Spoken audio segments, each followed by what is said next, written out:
Okay, YouTube, welcome back. Today, we're going to be talking about the Mauser series of rifles, variants of which. I have a few of the most popular ones here we're going to have a look at. And this is basically a response to the recent successes I've had with the Mosin Nagant related videos. So I'm going to do, similar to the other one. We're just going to talk a little bit about the history, a few of the accessories I have, ammo, etc.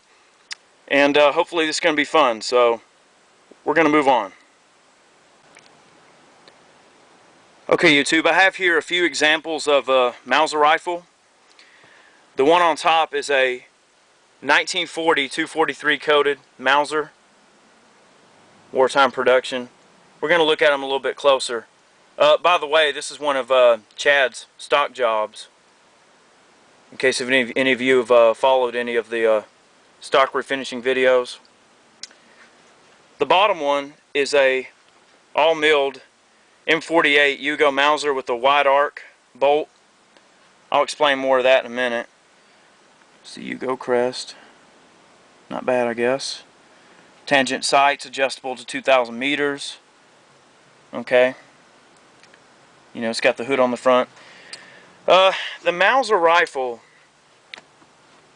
is definitely one of those rifles that is, just like the Mosin, it's surrounded with so much interesting history. I mean, I could go on for like 5 freaking videos about how cool this rifle is and all that, and all the makes and manufacturers, or well, not really manufacturers, but the different countries that adopted this rifle. But I'm going to try to keep it kind of short and sweet. So to get started, Peter Paul Mauser developed his first prototype of this weapon around 1871, 1872, somewhere in that ballpark. There was various refinements made to the rifle throughout the years.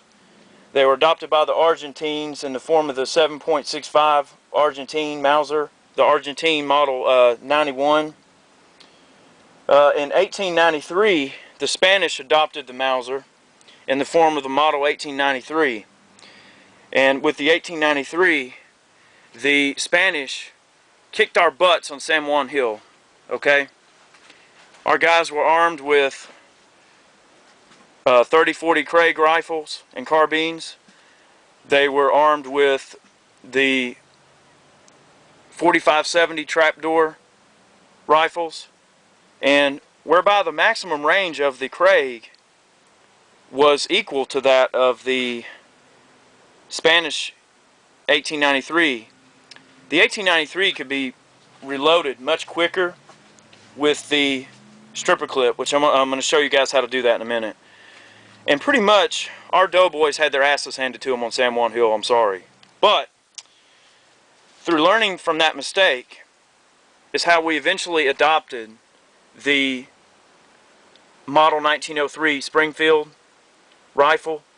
And there was actually a bunch of stink with Mauser, over basically, us stealing the design or whatever, or, using parts of the design without first, getting their approval. The government worked that out, and, we kept the Springfield, which, in my opinion, is an excellent rifle. This rifle here is very nice. Anyhow, by about 1896 or so, several countries had developed their own versions of this rifle, or had adopted the rifle into service. Now, the rifles were still made in Germany, but then they were just stamped with the appropriate, crest or whatever, and they were adopted into whatever country, military service that they'd be adopted for. I mean, they were adopted by several different countries. I'm not going to get into all that because, and again, there's books written on this crap.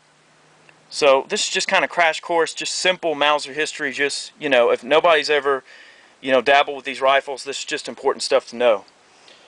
Well, by the time 1898 rolled around, Germany made some basic changes to the overall, well, not Germany, but hell, Paul Mauser did.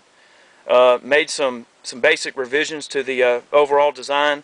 And bear in mind that this overall rifle design had undergone different changes throughout the years anyway. But 1898 is an important year for the Mauser because that's when they adopted the Kar 98, which essentially they adopted the rifle to use a large ring receiver to handle the higher pressure of the new Spitzer 8mm round, which the round had been around a little bit beforehand, but this was the first time that they really adopted it to receive like universal widespread use and the whole pattern of rifles they were putting out after that time. So 1898 is a pretty important year for the Mauser. That's when they added the third locking lug, safety lug on the bolt.